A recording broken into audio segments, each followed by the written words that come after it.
الحمد للہ رب العالمین والصلاة والسلام علی رسول اللہ صلی اللہ علیہ وسلم رب اشرح لی صدری ویسر لی امری واحلل عقدۃ من لسانی یفقہوا قولی سبحانک لا علم لنا الا ما علمتنا انک انت العلیم الحکیم رب زدنا علما ان الخیر الحدیث کتاب اللہ وخیر الہدی ہدی محمد صلی اللہ علیہ وسلم۔ سورہ نور ہم پڑھ رہے ہیں، اس میں ہم نے سزائیں پڑھی، شروع میں کچھ شادی شدہ کی، غیر شادی شدہ کی، جھوٹی تہمت کی، ٹھیک ہے۔ کل ہم نے یہ پڑھا کہ میاں بیوی پر یا بیوی میاں پر اپنے شوہر پر کوئی الزام لگاتی ہے تو 4 بار اللہ کی قسم کھا کے کہے گی، اور 5ویں بار اللہ کی قسم کھا کے کہے گی کہ اگر میں جھوٹی ہوں یا میں جھوٹا ہوں تو مجھ پہ اللہ کی لعنت۔ اسی طریقے سے شوہر اگر الزام لگاتا ہے تو وہ بھی 4 بار قسم کھائے گا، 5ویں بار اپنے اوپر، پھر اللہ کا غضب ہوگا اس کے اوپر۔ اس کو کیا کہتے ہیں؟ لعان، ٹھیک ہے۔ اور پھر اللہ تعالیٰ فرماتے ہیں کہ یہ اللہ کا فضل ہے تم پر، اور بلا شبہ اللہ تعالیٰ توبہ قبول کرنے والا ہے اور نہایت حکمت والا ہے، ٹھیک ہے۔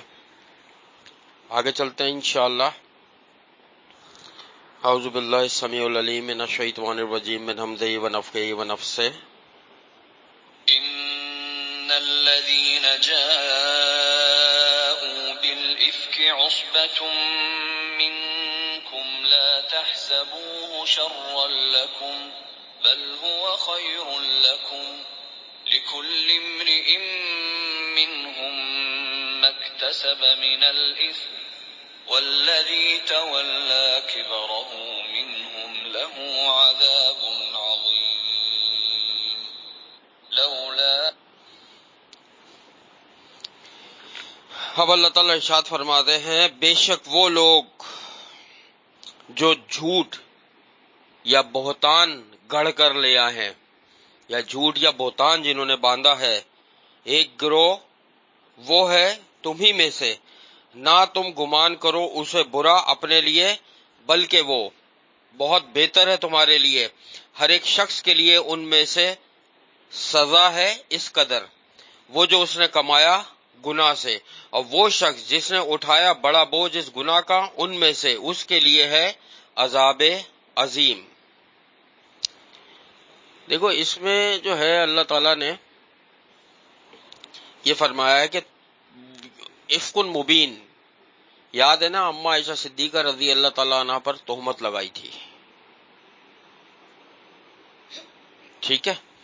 اس آیت کا میں بھی صرف ویسے ہی ترجمہ بتا رہا ہوں، ٹھیک ہے، کہ جس نے جھوٹ گڑا تم میں سے، نہ گمان کرو اسے برا اپنے لیے، ٹھیک ہے، بلکہ وہ بہت بہتر ہے تمہارے لیے۔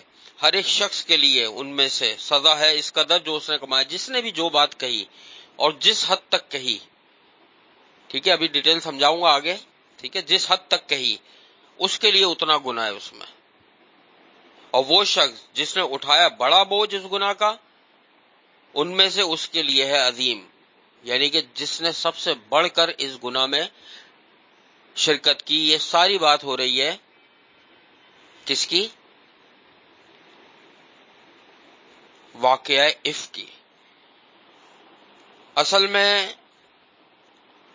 یہاں پر تھوڑا سا رک کے یہ 2-3 آگے آیتیں اور بھی آ رہی ہیں اس کی، میں تم لوگوں کو بتاتا ہوں واقعہ افک ہے کیا۔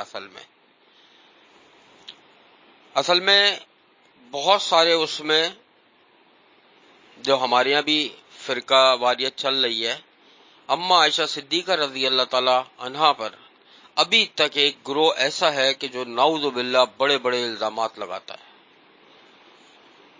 کن پر؟ جو امت کی ماں ہیں ان پر۔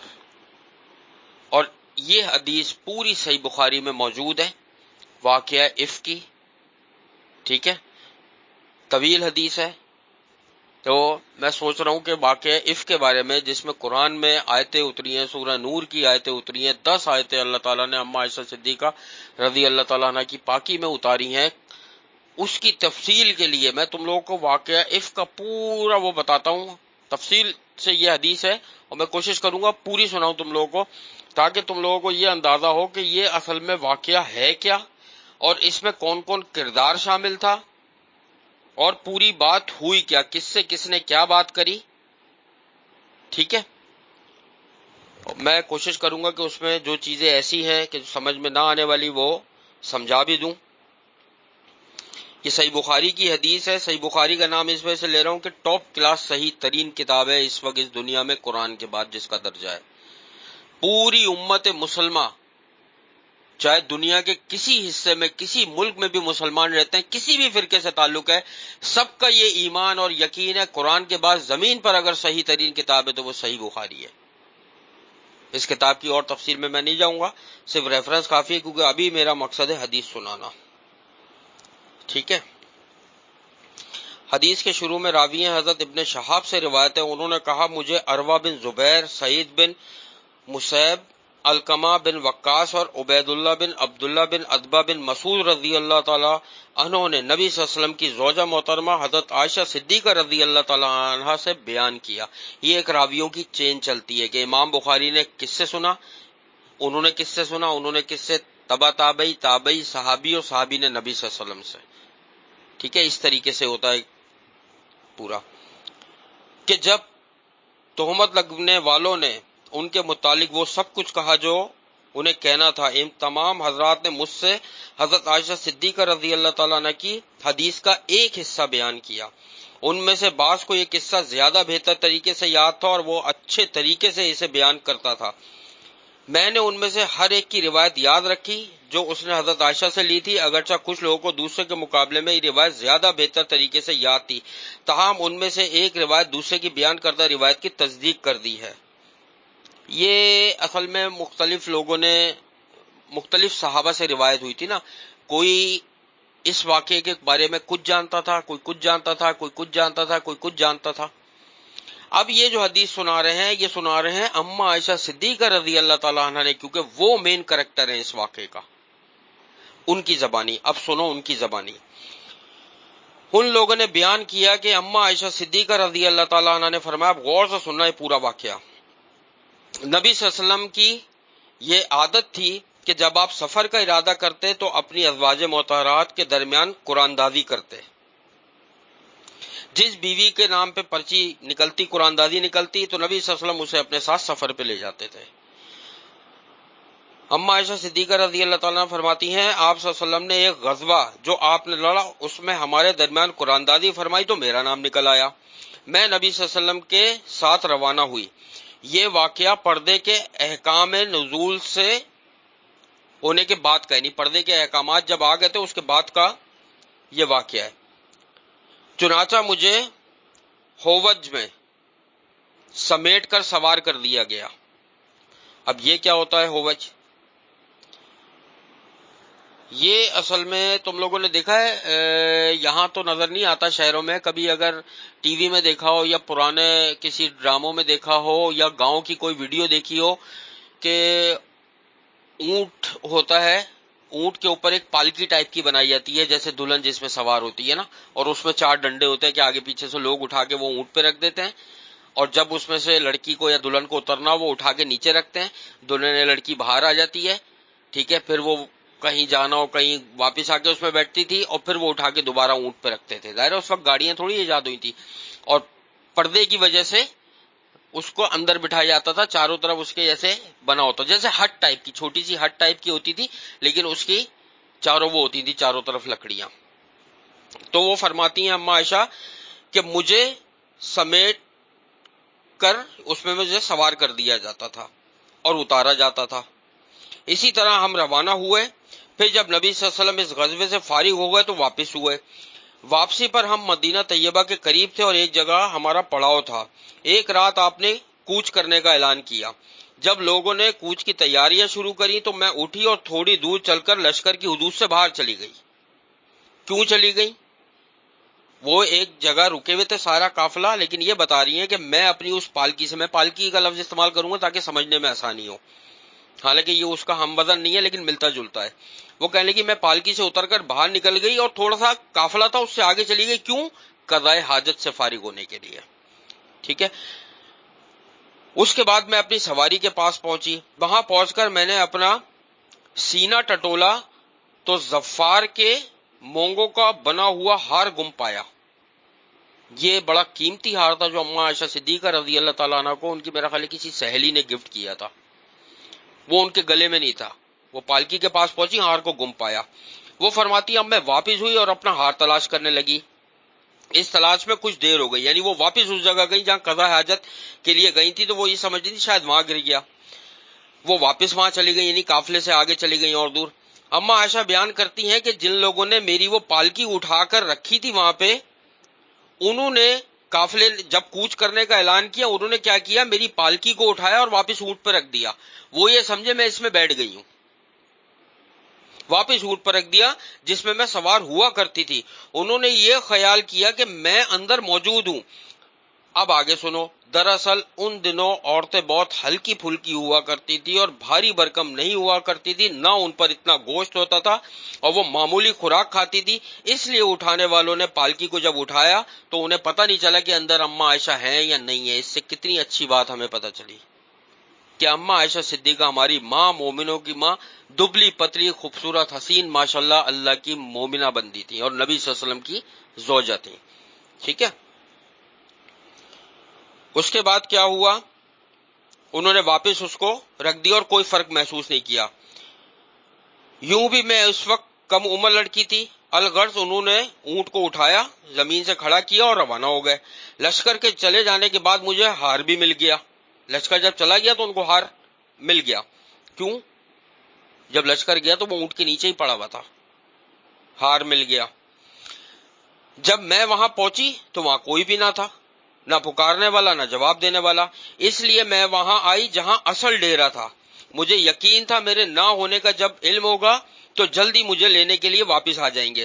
اب یہ فرماتی ہیں میں واپس اس جگہ آ گئی جہاں پہ سب نے خیمے گاڑے ہوئے تھے، ڈیرا تھا، کہ جب آگے جا کے ان کو پتا چلے گا، اب میں کہاں جنگل میں یا راستوں میں بھٹکوں گی، جب ان کو پتا چلے گا تو واپس اس جگہ آئیں گے. تو یہ واپس ڈیرا جہاں تھا اکیلی آ گئی، تنہا وہاں آ کے کھڑی ہو گئی. ہے باقی قافلہ روانہ ہو گیا. اس دوران بیٹھے بیٹھے میری آنکھ لگ گئی اور میں سو گئی. اب سوچو اماں عائشہ صدیقہ رضی اللہ تعالیٰ عنہ اکیلے بیابان راستے پر ہے اور ان کی آنکھ لگ گئی، وہ سو گئی. حضرت صفان بن معطل سلمی جکوانی رضی اللہ تعالیٰ عنہ لشکر کے پیچھے آ رہے تھے. لشکر تھا اور لشکر کے پیچھے یہ صحابی چلتے تھے. وہ میرے ٹھکانے پر آئے تو دور سے انہیں کوئی سویا شخص نظر آیا. اصل میں ان کے بارے میں بتاؤں، نبی صلی اللہ علیہ وسلم کتنے شاندار مطلب مینجمنٹ کے، یعنی وہ تھے پروفیشنل. واقعی ان کے اندر اللہ نے رکھی تھی یہ مینجمنٹ کہ انہوں نے ایک صحابی کی ذمہ داری لگائی ہوئی تھی کہ کہیں بھی لشکر جب پڑاؤ کرے گا اور وہاں سے جب روانہ ہوگا تو ان صحابی کی ذمہ داری تھی کہ یہ اس لشکر کے پیچھے چلتے ہوئے آئیں گے کہ کوئی چیز کسی کی نہ گری گئی ہو، کوئی چیز نہ رہ گئی ہو. تو یہ جب وہ آئے تو انہوں نے دور سے دیکھا کہ کوئی سو رہا ہے آگے. اور وہ کون سو رہی تھی؟ اماں عائشہ تھی، لشکر کے پیچھے تھے. انہوں نے دور سے دیکھ لیا کہ یہ کوئی سو رہا ہے. جب قریب آ کے مجھے دیکھا یہ سو رہی ہیں. جب قریب آ کے مجھے دیکھا تو پہچان لیا، کیونکہ پردے کے احکام اترنے سے پہلے وہ مجھے دیکھ چکے تھے. جب پردے کے احکام نہیں اترے تھے نا تو انہوں نے اماں عائشہ صدیقہ رضی اللہ تعالیٰ عنہ کا چہرہ دیکھا ہوا تھا. اور اس وقت جب یہ سوئیں تو اس وقت انہوں نے چہرہ اپنا نہیں ڈھاکا ہوا تھا. تو انہوں نے دیکھتے ہی پہچان لیا یار یہ تو ہماری ماں عائشہ ہیں. جب انہوں نے دیکھا تو فوراً پڑھا انا للہ و انا الیہ راجعون.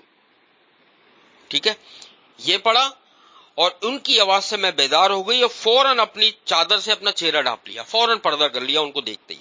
اللہ کی قسم ہم نے کوئی گفتگو نہیں کری اور انا للہ کے سوا میں نے ان کے منہ سے کوئی لفظ نہیں سنا. اما عائشہ بتاتی ہیں نہ ہم نے کوئی گفتگو کری نہ اس کے سوا ان کے منہ سے کچھ نکلا. وہ اپنے اونٹ سے اترے اور اسے بٹھایا اور اس کی اگلی ٹانگوں کو اپنے پاؤں سے دبائے رکھا تاکہ اونٹ بتکے نہیں.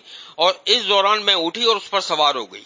یعنی انہوں نے اشارہ کیا ہوگا ہاتھ سے یا وہ سمجھ گئی ہوں گی، ان کو اونٹ پہ سوار کر دیا. اب وہ سواری کو آگے سے پکڑے ہوئے لے کر چلے. جب ہم لشکر کے قریب پہنچے تو ٹھیک دوپہر کا وقت تھا، یعنی پوری روشنی تھی اور لشکر بھی پڑاؤ کیے ہوا تھا. آگے جا کے لشکر رکا ہوگا. حضرت ام المومنین نے بیان کیا پھر جسے ہلاک ہونا تھا وہ ہلاک ہوا اور جس نے بہتان کا بیڑا اٹھایا تھا وہ عبداللہ بن ابی بن سلول تھا. ایک نمبر کا منافق آدمی. اور پتہ ہے عبداللہ بن ابی یہ پہلی صف کا نمازی تھا نبی صلی اللہ علیہ وسلم کی. اس نے یہ موقع غنیمت جانا. حضرت عروہ نے بیان کیا مجھے معلوم ہوا ہے کہ وہ اس تہمت کا چرچا کرتا ہے، اس کے ہاں اس کا تذکرہ ہوتا ہے اور وہ اس کی تصدیق کرتا ہے، خوب غور و توجہ سے سنتا اور اسے آگے پھیلانے کے لیے خوب کھود کر کریت کر بیان کرتا. حضرت عروہ نے یہ بھی کہا کہ حسان بن ثابت، مستح بن اساسہ اور حمنہ بنت حجر رضی اللہ تعالیٰ عنہ کے علاوہ مجھے کسی شخص کا نام نہیں معلوم ہو سکا جو تہمت لگوانے والوں میں شریک تھے. یعنی کہ یہ 3 صحابی بھی شامل ہو گئے تھے. پھر کیا نام ہے صحابیوں کے؟ حسان بن ثابت رضی اللہ تعالیٰ عنہ، مستح بن اساسہ اور حمنہ بنت حبش رضی اللہ تعالیٰ عنہ. ٹھیک ہے، یہ بھی ان میں شامل ہو گئے تھے. اگرچہ اس میں شریک ہونے والے بہت سے تھے جیسا کہ اللہ تعالیٰ کے ارشاد سے معلوم ہوتا ہے، لیکن اس معاملے میں بڑھ چڑھ کر حصہ لینے والا عبداللہ بن ابی تھا جس کو رئیس المنافقین کہا جاتا تھا.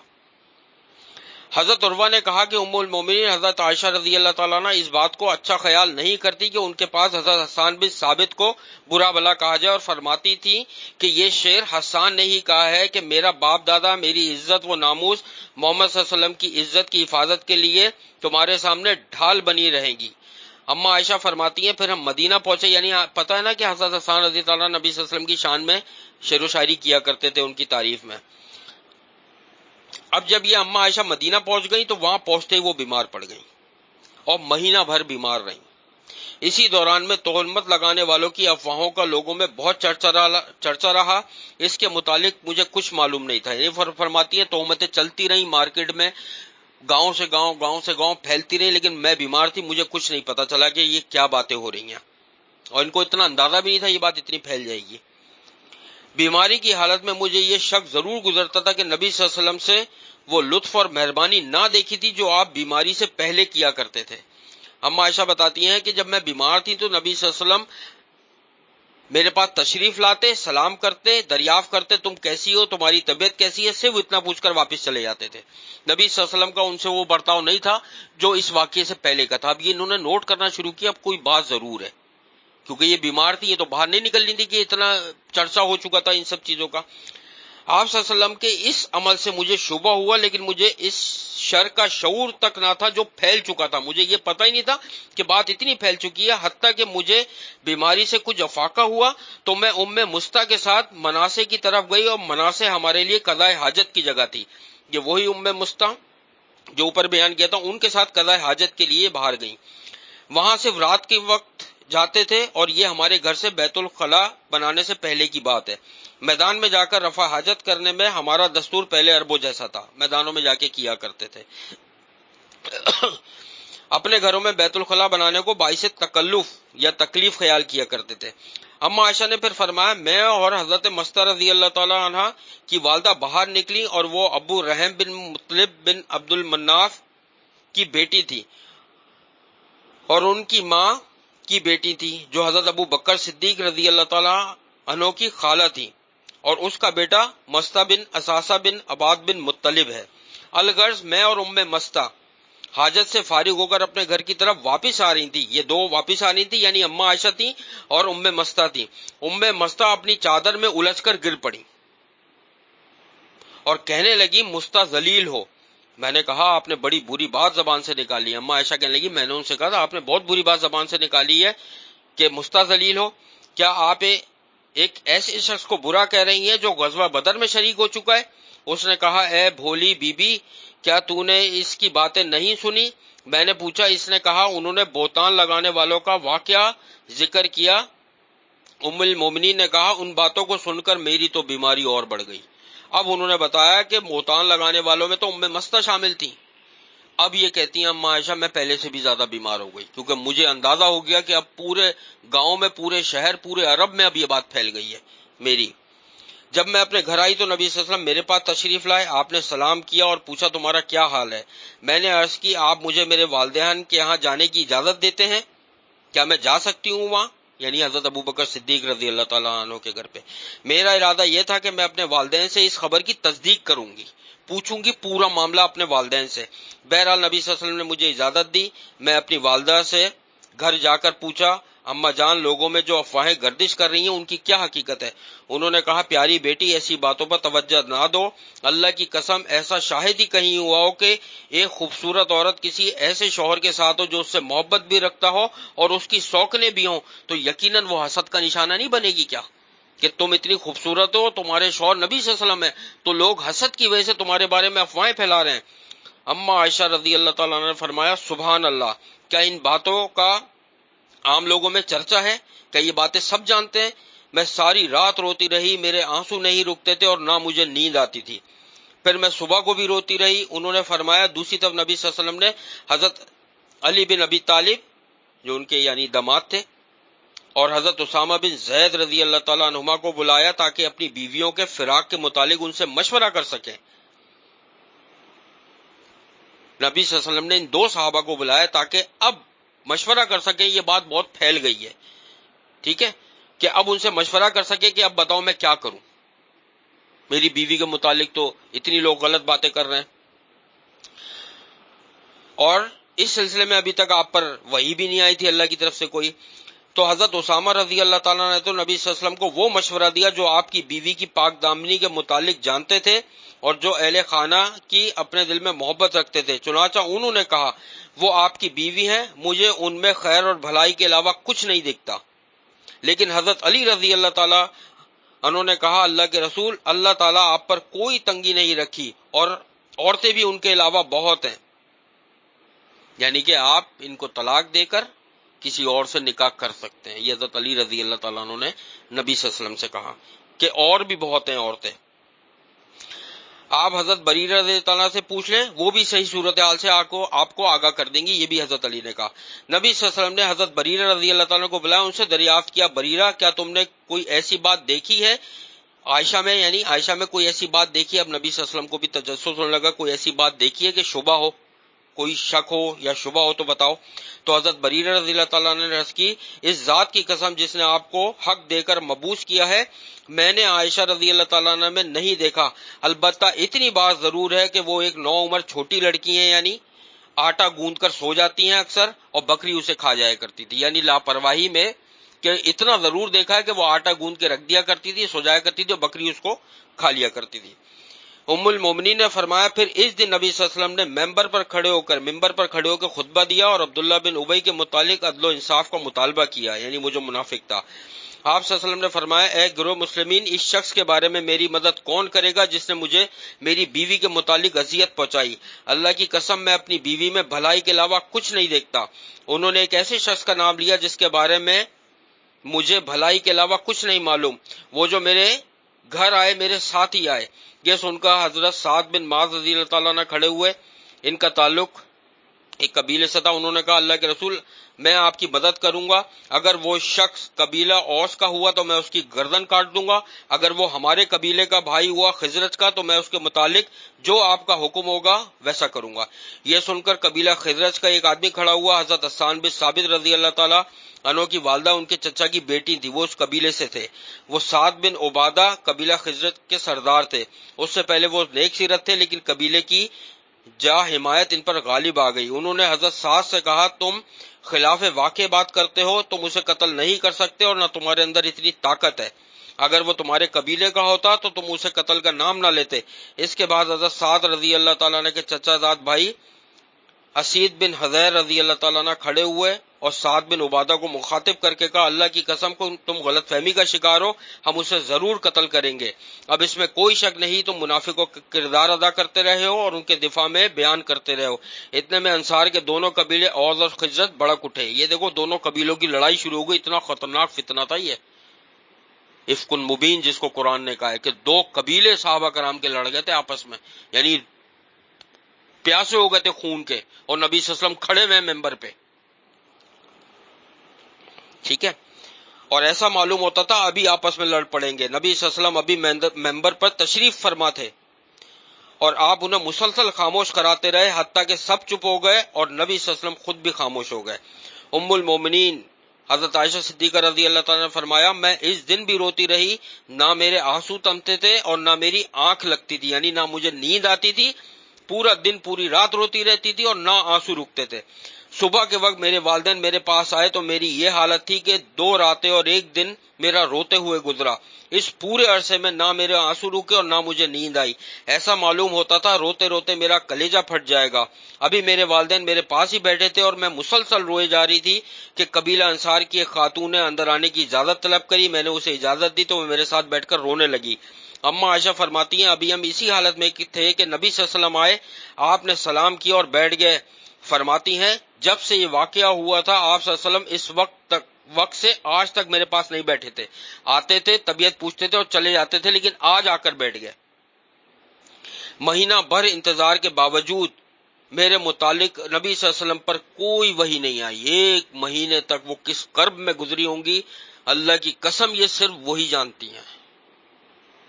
سوچو، نبی کی بیوی، اللہ کی طرف سے وحی نہیں آ رہی اور پورے عرب میں ان کے کردار پر انگلیاں اٹھ رہی ہیں۔ یہ کتنا بڑا کرب سے وہ عظیم عورت ہماری ماں گزری ہوں گی، اللہ ان کے درجات کو بلند کرے۔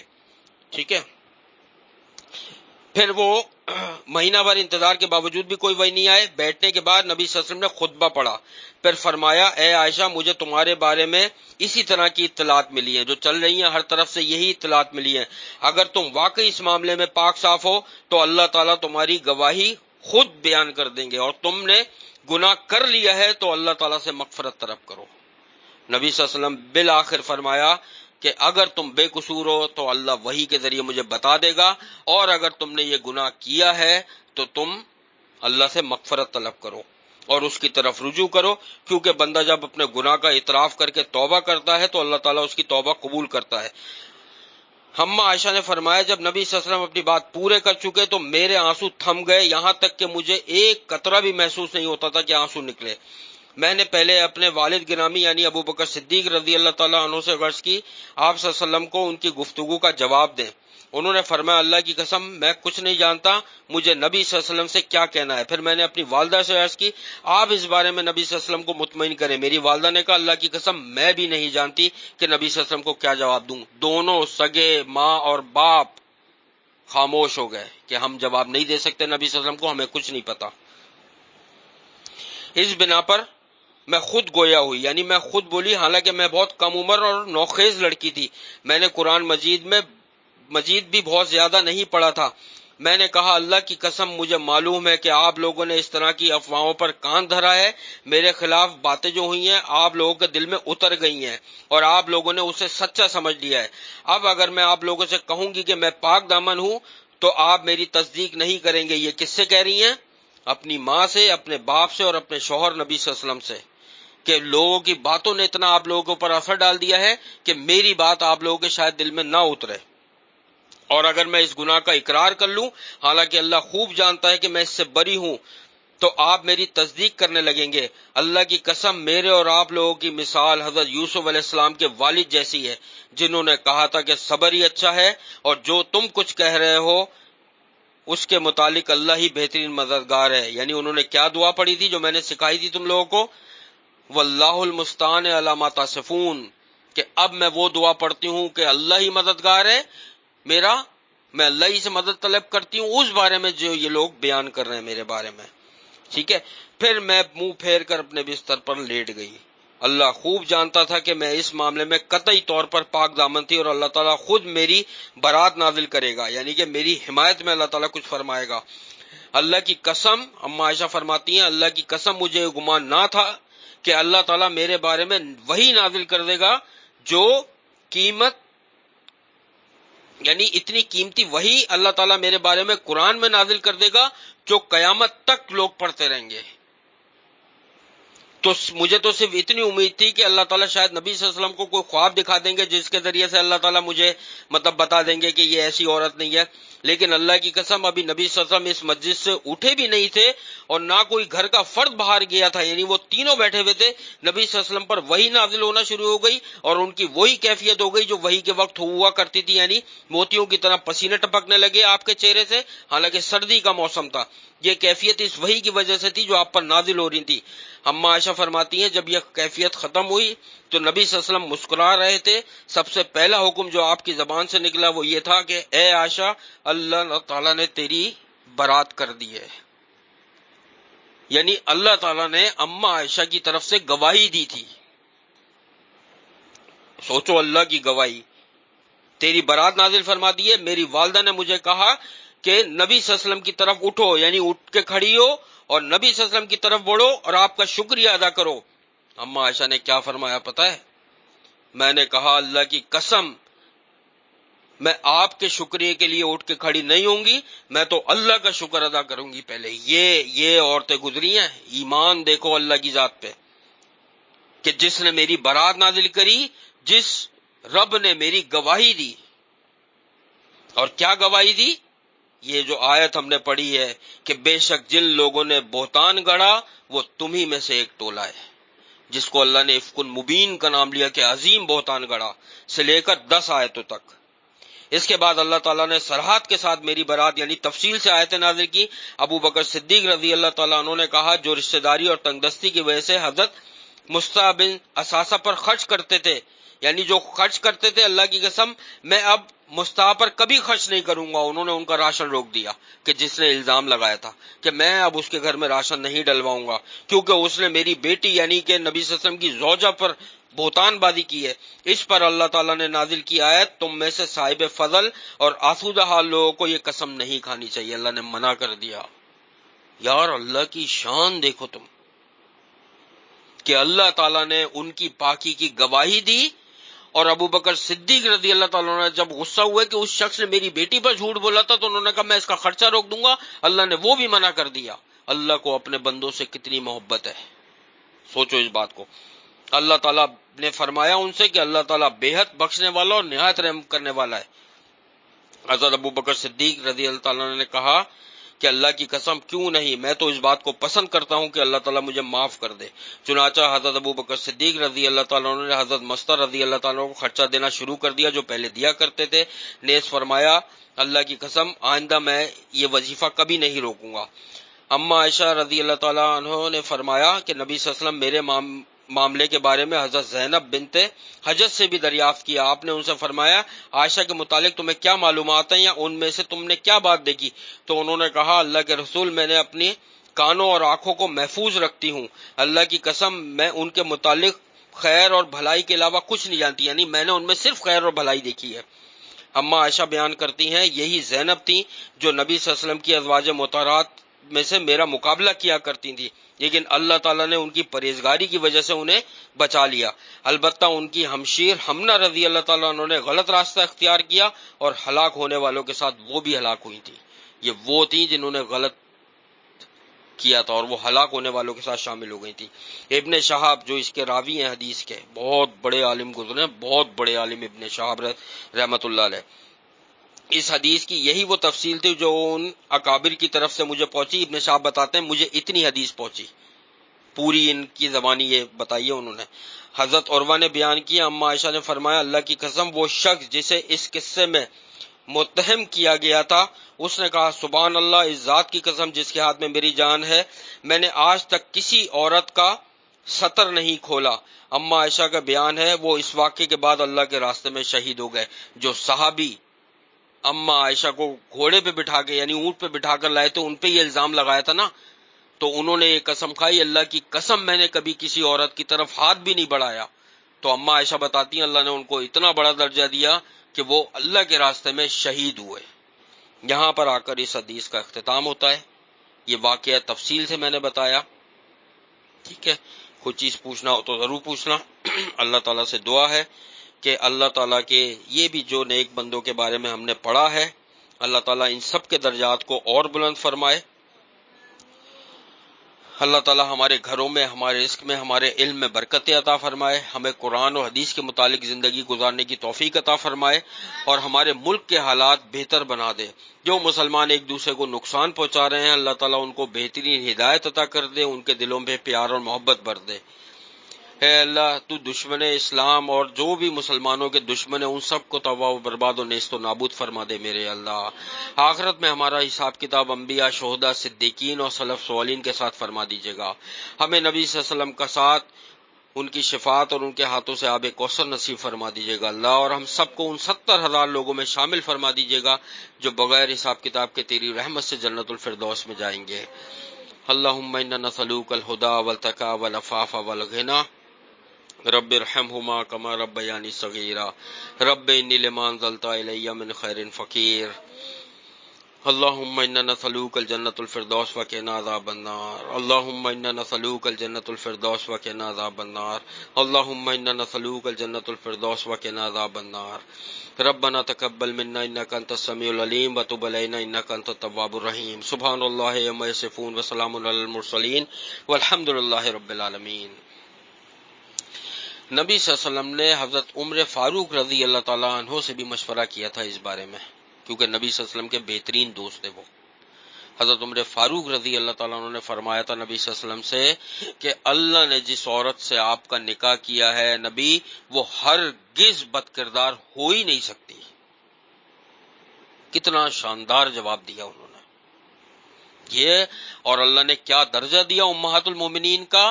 دنیا کی کسی عورت کا نکاح اس کے شوہر کے مرنے کے بعد کسی سے بھی کیا جا سکتا ہے، امہات المومنین جو نبی صلی اللہ علیہ وسلم کی بیویاں تھی 11، اللہ تعالیٰ نے ان کا نکاح تمام لوگوں کے لیے امت پر حرام کر دیا کہ وہ کسی سے بھی نکاح نہیں کر سکتی تھی، کیونکہ وہ اللہ تعالیٰ نے ان کو امہات المومنین مومنوں کی مائیں قرار دیا۔ یہ درجہ دیا اللہ تعالیٰ نے ان کو۔ بیٹا یہ اللہ کی مخلوق ہے، اللہ تعالیٰ بڑا غفور رحیم ہے۔ اللہ سے دعا ہے کہ اللہ تعالیٰ ہمیں ان نیک بندوں کے ساتھ رکھے جن کا آج ہم نے واقعہ پڑھا، اللہ تعالیٰ نے جن پر وحییں بھیجی اور جن کے پاک دامنی کی گواہی اللہ تعالیٰ نے خود دی۔ آمین ثم آمین۔ سبحانک اللہم و بحمدک نشہد ان لا الہ الا انت نستغفرک و نتوب الیک۔ السلام علیکم و رحمۃ اللہ وبرکاتہ۔